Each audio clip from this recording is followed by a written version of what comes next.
Zaman Nabi Muhammad, tuan-tuan,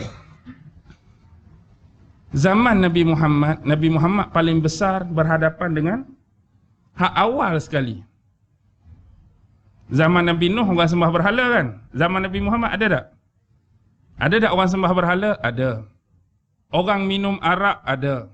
Orang suka berzina? Ada. Orang suka berjudi? Ada. Orang suka bertenung nasib? Ada. Orang suka tahyul dongin khurafat? Ada. Tanam anak perempuan hidup-hidup? Ada. Tu zaman Nabi Muhammad disebut zaman jahiliyah.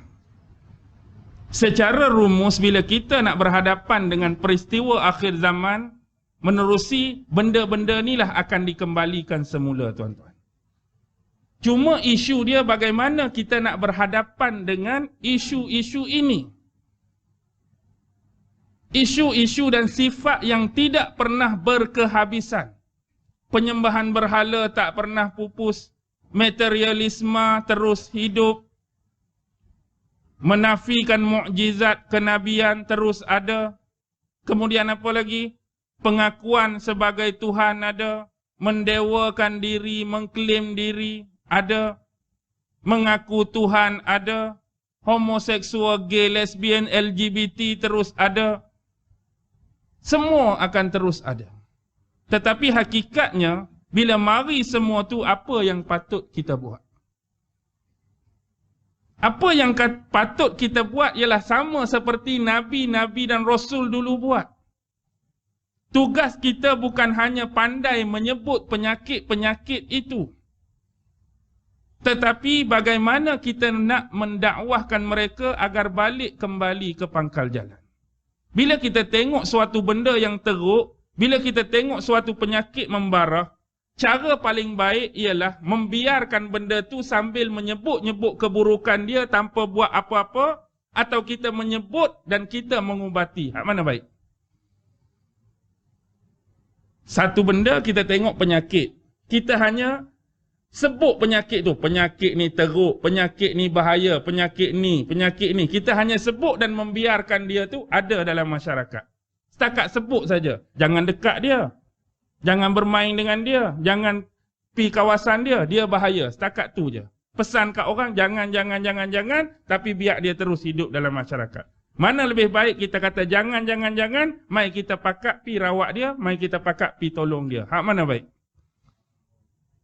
Hak yang kedua tu. Tuan-tuan, walaupun ini disabdakan oleh Rasulullah bakal berlaku di akhir zaman, tapi apa pendekatan yang kita dah buat untuk rawat mereka? Ramai di luar sana yang berani menyebut, berani mencaci, berani mencela, tetapi tidak ada perubahan. Sebab bila mereka buat sesuatu kesalahan, bila mereka buat sesuatu yang berlawanan dengan fitrah tadi, terus diancam dengan celaan, terus diancam dengan hinaan, mereka akan rasa makin tersisih dan jauh. Masyarakat tak suka, masyarakat tak terima, masyarakat benci, masyarakat muak. Tapi sebenarnya tak ada seorang pun yang cuba mendekati, yang cuba memahami. Ada beberapa orang individu, ada beberapa orang ulama-ulama yang cuba menangani permasalahan dan isu seperti ini. Ada, tuan-tuan. Tapi hakikatnya bagaimana peranan kita? Sebab tu tengok kes Nabi Allah Lut tadi. Dalam keadaan kaumnya datang nak minta tu, dia masih lagi Oh, kalau kita time tu tak ada dakwah dah, memang hang nak kena luku lah. Mari rumah aku, nak panggil tetamu aku buat kerja terkutuk, memang kena kapak atas kepala. Tapi tengok ayat dia tu. Sesungguhnya aku mempunyai anak perempuan. Yang ni lebih maksudnya dia dakwah lagi. Nak suruh berlaku baik. Jangan buat benda-benda ni. Memang Nabi-Nabi dihina. Itu perkara biasa. Tuan-tuan, kalau kita tengok dakwah Nabi, Nabi tak ada lah orang yang paling lembut. Nabi orang yang paling lembut. Lembut dalam dakwah. Lembut tak lembut Nabi, kisah yang paling masyhur, tuan-tuan. Waktu Arab Badui masuk dalam masjid, apa Arab Badui itu buat? Dia kencing. Arab Badui masuk masjid kencing. Semua sahabat nak marah, semua sahabat nak serbu, semua sahabat nak pi liku dia. Tapi seorang saja yang menghalang. Siapa orang tu? Nabi Muhammad sallallahu alaihi wasallam. Nabi kata jangan, biarkan dia lunaskan, sudahkan dia punya buang air tu, biar dia kencing. Habis tu suruh sahabat lain pi ambil ayat, pi genjih-genjih tempat dia kencing, selesai. Kalau hari ni lah katakan ada seorang, bukan Arab Badui lah, Melayu Badui ke, naik masjid zaman ni kencing, agak-agak apa perasaan tuan-tuan? Dalam keadaan tandas dah berlambak di luar tu isu dia. Bukan kata tak ada tandas. Tandas dah ada di mana-mana pun. Maksudnya semua ada yang lebih layak. Dia masuk dalam masjid, dia pi kencing berai tu. Saya rasa anda semua bertindak macam Nabi ke macam sahabat Nabi? Atau lebih pada sahabat lagi? Tak ada kawan tu kencing pakai usung terus keluar. Tak habis lagi kencing. Tak, kita anggap benda tu tak bermaruah, tak bermoral. Ni rumah Allah, ni masjid. Macamlah tak ada masjid. Macam-macam kita merapu tak kalau betul-betul terjadi. Hang ni macam tak ada otak, anak siapa lah main kencing atas masjid. Tak berhenti mulut kita merapu.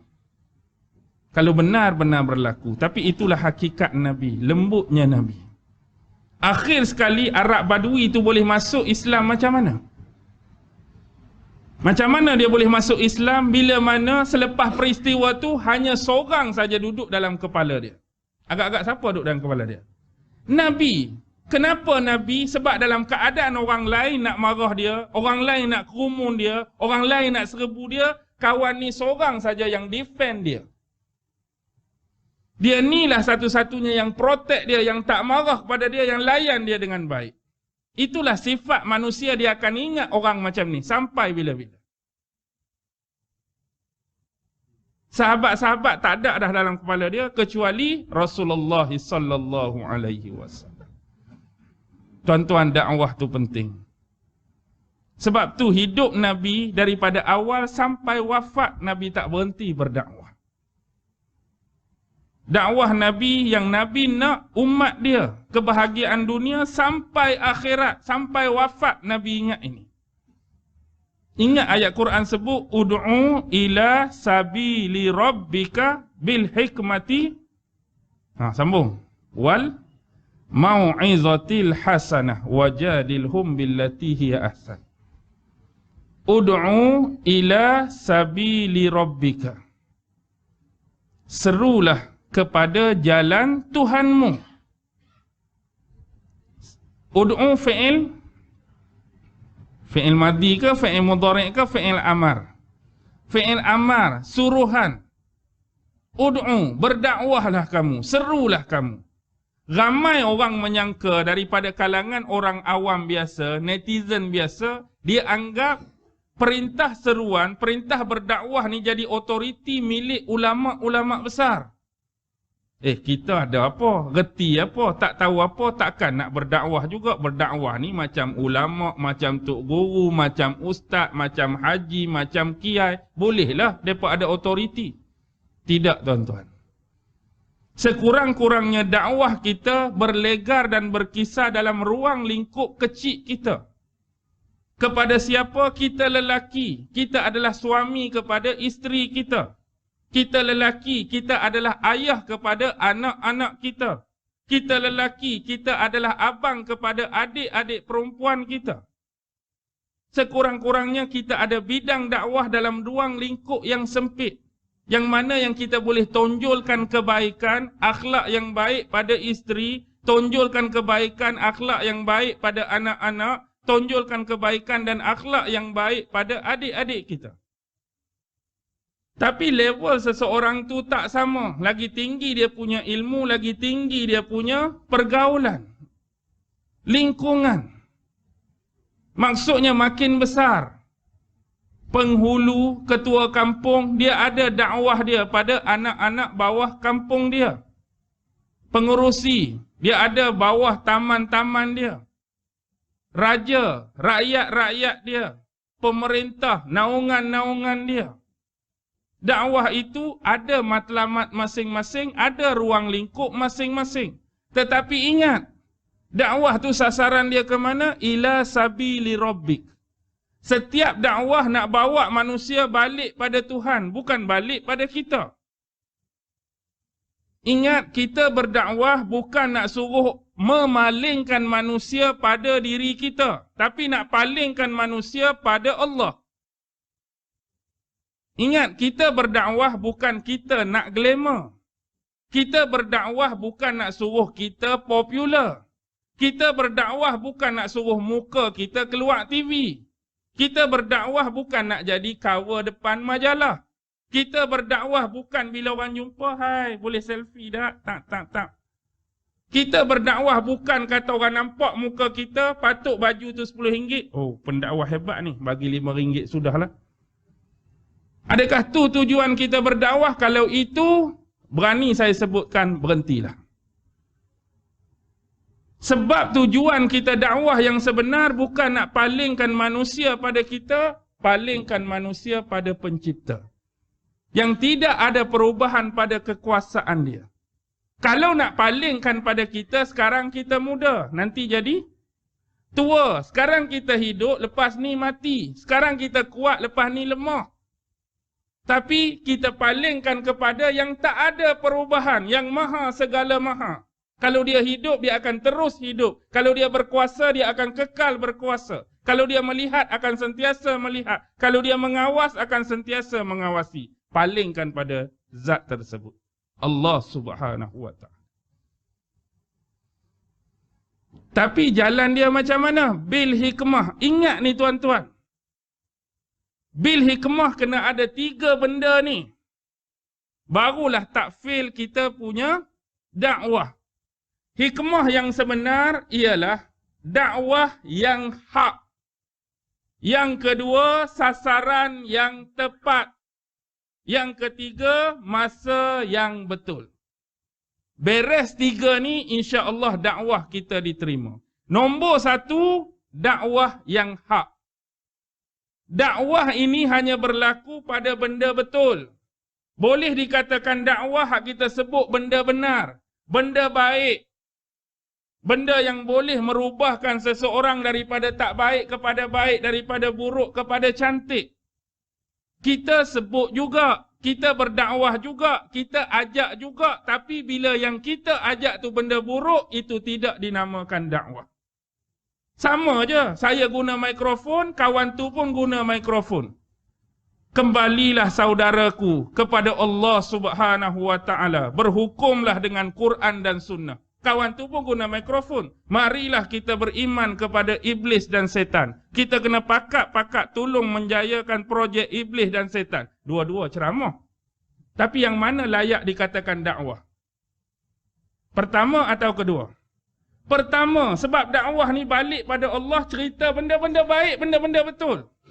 Walaupun wasilah dia sama, dia pun guna mikrofon, dia pun guna pembesar suara, dia pun berceramah, tapi dia ceramah nak suruh pi tempat yang tak tempat yang salah, tempat yang tak baik. Tu bukan dakwah. Dakwah hanya benda-benda baik. Yang kedua, sasaran yang tepat. Maksudnya kita tengok orang yang sepatutnya sebenarnya layak untuk kita dakwahkan. Jangan tersilap orang. Kadang-kadang kita tersilap. Orang yang tak sepatutnya didakwahkan, kita pi dakwah. Tapi orang yang sepatutnya didakwahkan, kita abaikan. Sepatutnya kita kena kenal. Tengok zaman Nabi Musa. Fir'aun tu patut ke tak patut didakwahkan? Hatulah paling patut. Sebab tu Allah suruh Musa. Musa pergi jumpa Fir'aun. Membangkang kuat sangat. Sombong kuat sangat. Takabur sangat-sangat. Pergi berdakwah. Kesesuaian. Nabi pergi dakwah Abu Jahal. Nabi pergi dakwah Abu Lahab. Nabi pergi dakwah pembesar Quraisy. Kesesuaian. Nabi pergi dakwah sahabat dia. Nabi pergi dakwah orang tu. Nabi pergi dakwah orang ni. Ikut kesesuaian. Sebab tu Nabi letak sahabat-sahabat dia ikut kesesuaian. Semua sahabat Nabi. Tapi Nabi tengok pattern seseorang. Nabi tengok pattern sahabat, cara sahabat ni kecenderungan dia ke mana. Sebab tu Nabi letakkan jawatan dan tugas ikut kecenderungan. Tak semua sama. Orang ni kenapa diletakkan jaga selipar Nabi? Ada kecenderungan Nabi untuk letak jawatan tu pada dia. Orang ni jaga cincin Nabi. Sebab apa Nabi bagi kat dia, tak bagi kepada sahabat lain. Orang ni jadi pengawal peribadi Nabi. Pasal apa Nabi lantik dia, tak lantik sahabat lain. Orang ni jaga barang Nabi, orang ni jaga rahsia Nabi, orang ni jaga tu, orang ni jaga ni. Nabi letak ikut kecenderungan, kesesuaian. Tengok orang tu pattern dia. Oh, lagu ni aku nak lantik dia macam ni. Bukan suka hati Nabi buat tu. Jadi sama juga macam kita untuk meletakkan seseorang tu ada kecenderungan ikut keahlian dan kepakaran dia. Lepas tu masa yang sesuai. Kadang-kadang yang jadi bermasalah, kita nak dakwah benda yang baik. Orang pun betul dah. Masa tak betul. Bila masa tak betul, orang pun serabut. Kawan tu tengah memerut. Sini faham memerut?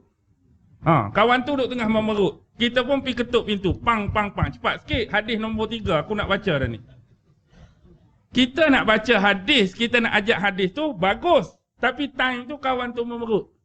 Kita pun pang, pang, pang. Hadis yang ketiga berbunyi daripada sahabat sekian. Sesuai ke tak sesuai? Ini contoh nak bagi senang faham. Tak ada orang buat lagu tu. Cuma nak bagi senang faham. Tak sesuai. Walaupun benda yang kita nak sebut baik, jadi orang menyampah. Biar betul hang ni aku duduk dalam tandas pun nak baca hadis lagi. Ataupun kawan tu baru ditimpa musibah. Kemalangan ke. Baru patah tangan berdarah ni. Kita pun main, sambungan hadis nombor 3 semalam. Nombor 4, kawan ni, aduh. Hadis yang keempat, bersabarlah dengan dugaan daripada Tuhan. Itu boleh bagi pelempang tak? Bukan salah pada hadis, bukan salah pada benda yang dia nak dakwah. Suasana, masa tu tak kena. Masa tak kena. Jadi, nak cari kebaikan dan kelangsungan pada dakwah yang baik, dia punya mad'u, orang yang kita nak dakwah tu tepat, masa yang sesuai, insya-Allah. Allah akan bagi kemudahan untuk melorongkan hal tersebut. Wal mau'izah hasanah. Apa dia mau'izah hasanah? Nasihat-nasihat yang baik. Sebab dakwah ini datang daripada nasihat yang baik, bukan nasihat yang buruk. Bukan nasihat yang tak berjenis. Bukan nasihat yang tak tentu kalu. Jadi nasihat-nasihat baik ni perlu sentiasa ada dalam masyarakat. Saling nasihat menasihati. Sebab seorang mukmin dengan mukmin yang lain adalah cermin. Kenapa kita kata cermin? Sebab cermin ni sebenarnya yang tolong tunjuk hak tak elok kita. Kita ni kalau tak ada cermin, agak-agak tuan-tuan, kalau tak ada cermin kat rumah, berani tak nak make up? Cuba make up tanpa cermin, agak-agak saja. Ramai tak berani tak? Ramai tak berani. Mungkin gincu tu terlebih. Dah tak ada cermin kan? Gincu terlebih, eyeshadow hak ni kurang, hak ni melepak pula terlebih. Bulu mata hak ni lentik, hak ni kat bawah. Tak nampak punya pasal. Tapi kita berani sebab duduk depan cermin. Cermin tu jadi penunjuk. Oh, yang ni lentik kat atas, yang ni lentik kat bawah. Oh, nasib baik tak ada keluar lagi. Eyeshadow yang ni tebal. Oh, nasib baik betul. Lepas tu apa lagi? Tadi apa? Gincu. Rupanya ada yang terlebih. Ambil tisu. Kulit kusam tak sekata pH 5.5. Tak capai ni 5.5. Ambil alat tu, ambil ni kan. Maksudnya cermin tu tolong tunjuk. Begitu jugalah seorang mukmin dengan mukmin yang lain umpama cermin. Kita kadang-kadang nampak apa yang kita nampak, tapi kita tak nampak apa yang kita tak nampak. Tapi saudara kita tolong nampak kelemahan tadi. Dia jadi macam cermin bagi kita masa duk make up tu. Minta maaf lah, aku kawan dengan hang lama dah. Mungkin hang tak perasan, mungkin hang tak nampak. Tapi ada yang benda ni kalau boleh lah, yang jangan buat benda ni, agama larang, benda ni agama marah. Apa dia? Hang buat macam ni, macam ni. Oh, terima kasih sangatlah. Kalau hang tak sebut, kalau hang tak tegur, memang aku tak perasan. Nasib baiklah hang tolong tegur aku, terima kasih. Patut lagu tu. Dia jadi cermin. Tapi yang jadi dalam masyarakat kita ni, bila orang tegur, dia menggelupur. Seolah-olah bila orang tegur tu orang nak cari salah. Kadang-kadang seorang Muslim yang baik, dia bukan nak cari salah, dia nak memperbetulkan. Tapi anggapan kita bila ditegur, orang nak cari salah kita. Hang ni cari salah aku, hang mari cerita salah aku, macam aku ni sentiasa bersalah. Kita berasa lagu tu. Orang tegur kita nakkan kebaikan sebab dia nampak benda tak elok tu pada kita. Dia tak pernah menganggap dia tu baik. Aku pun tak baik, tapi bila aku nampak benda yang tak baik, aku tegur. Kamu pun bila lain kali tengok aku buat benda tak baik, tegur aku. Tu sikap cermin. Tapi kita ni kadang-kadang tanya tegur orang, oh hebatlah tak. Tanya orang nak tegur kita, oh gelupur juga. Bila time yang paling suka orang tegur orang?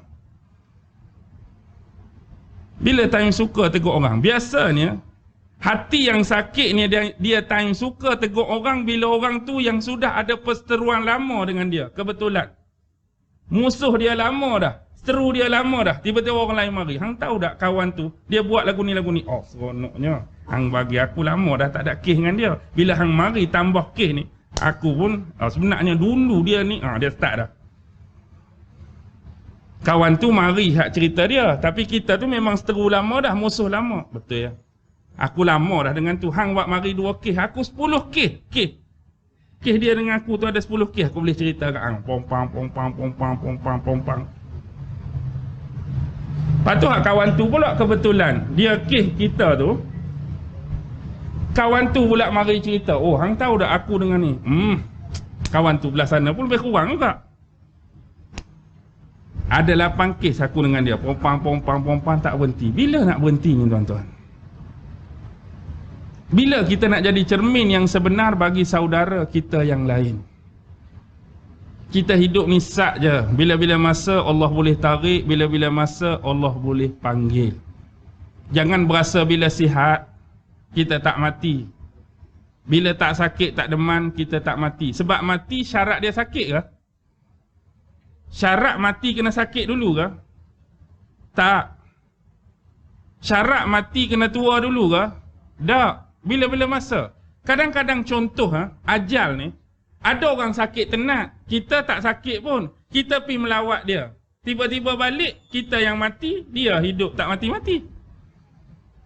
Asalnya dia tenat, kita pergi melawat, kita balik, kita yang Allah panggil dulu. Dia akhirnya sembuh, sihat-sihat, dia hidup lagi. Ataupun kita pergi tengok orang aksiden di hospital. Oh teruk hang aksiden ni, patah kaki dah, pas ni tak ada kaki ya. Kita balik, kita pula nak keluar, kena langgak kat lori, mati terus. Tadi kita nasihat kat dia, hang ni patah kaki, memang lepas ni tak ada kaki ya. Konon-kononnya kita nak sindir dia. Tiba-tiba kita kena langgak, bukan kata tak ada kaki, nyawa sekali tak ada. Bukan syarat dia sakit, bukan syarat dia apa? Bukan syarat dia tua, bukan syarat dia tu, bukan syarat dia ni. Sampai masa sihat, mati. Ada orang Allah permudahkan kematian dia, ada Allah yang dipayahkan kematian dia. Yang tu adalah kerja Allah, bukan kerja kita. Jangan kita nampak, oh mati mudahnya orang ni. Kita berasa memang mudah. Ada yang Allah mudahkan urusan kematian di dunia, tapi Allah memayahkan dia di akhirat. Ada yang Allah menyusahkan, memayahkan kematian di dunia, tapi memudahkan dia di akhirat. Ni semua kerja Allah. Ni semua adalah ghaibiyah. Tak payah kita campur tangan dengan meletakkan, oh mati lagu ni memang muka nakir pukul habis-habis ni, mengerikan ni mati gini. Kita pula pandai-pandai menghukum seseorang. Ni mati senyum, oh muka ada senyum, rupa-rupanya kena tipu, tak mati-mati dah. Mati tak kawan tu? Tak mati pun kena tipu. Oh muka ada senyum. Sebab apa? Sebab halalkan semua hutang tadi. Padahal kena tipu. Banyak jenis kematian. Baik. Kalau kita tengok, ada beberapa perkara yang berlaku begini dalam masyarakat tuan-tuan. Jadi sama-sama kita menghayati kehidupan kita biar ada perubahan. Biar ada perubahan. Kita tak mau sekadar menyebut, kita tak mau sekadar berkuliah, kita tak mau sekadar berceramah, Tapi kita harapkan dia dapat dijadikan sebagai bentuk pelaksanaan dan practicality. Akhir zaman ni yang sebenar bukan hanya isu menceritakan peristiwa dan kisah-kisah, tapi lebih jauh menjaga diri masing-masing dan ahli keluarga masing-masing daripada bentuk fitnah-fitnah tadi. Itu yang paling besar. Tuan-tuan jaga diri tuan-tuan, jaga isteri, jaga anak-anak. Saya pun jaga diri saya, jaga isteri, jaga anak-anak daripada sebarang bentuk fitnah. Yang kita cerita ni fitnah-fitnah yang telah terjadi dan bakal terjadi. Bukan nak sangat cerita benda tu, tetapi nak dijadikan sebagai pengetahuan dan benteng, takut kita terkena dan terjebak dengan fitnah. Tu saja. Dia bukan kadang suka-suka, tak ada kerja lain ke nak cerita fitnah, fitnah, fitnah. Dajjal, dajjal, dajjal. Akhir zaman, akhir zaman, akhir zaman. Suka ke kita? No. Bukan suka-suka nak cerita. Nak cerita itu sebagai penerangan, sebagai pengetahuan, sebagai penjelasan. Jangan bagi kita umat Islam terjebak dengan fitnah-fitnah tu. Tu saja. Jadi bekalan bagi kita persiapkan dengan amalan masing-masing. Bukan suka-suka nak cerita. Oh, orang lain tak tahu, aku tahu cerita ni. Orang lain tak hebat, aku hebat. No, tidak tuan-tuan. Sebab bila sebut tentang akhirat, bila sebut tentang mati tu yang kita paling risau. Mati semua orang mati, tapi isu dia kita nak mati dengan cara mana? Tu je. Saya akan mati, tuan-tuan akan mati. Abang akan mati, kakak akan mati. Cuma isu paling besar, kita mati nak menghadap Allah, mati cara mana? Tu je.